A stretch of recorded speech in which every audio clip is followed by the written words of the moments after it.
Hi guys, අද මම හදන්න යන්නේ කොටිකොල ජූස් එකක්.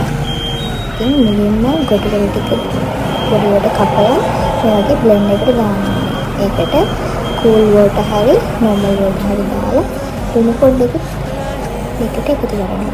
ඊට පස්සේ ඒකට අපි දෙහි චුට්ටක් එකතු කරන්න ඕනේ. මොකද කොටිකොල වල ගුණේ ඉන්නේ අඳුර මොන හරි දැම්මහම ඉතින් අපි මේ වගේ දෙහි ටිකකුත් මිරික ගන්න ඕනේ.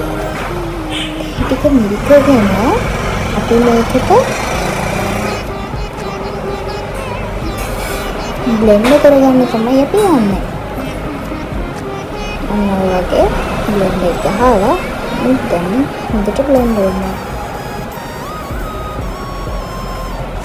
මේක හොඳට බ්ලෙන්ඩ් වුණාට පස්සේ හොඳින් පෙරාගෙන බොන්න තමයි තියෙන්නේ. ඔයාස්සේ අපේ අයියා මට එක ඒවා කියනවා. එයා නම් ඉතින් ඔයාලට කැමති නෑ. කැමති නෑ කියන්නේ මමත් කොල්ලෝ බොන්න කැමති නෑ මේ ජූස් වර්ග. ඒ වුණාට මම නම් හරිම ආස දෙයක් තමයි කොටිකොල ජූස් ගන්න.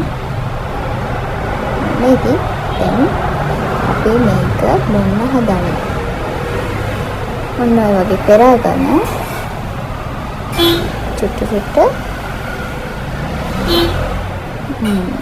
දැන් හොඳ ගානට කියන්න. බීලා බලමු.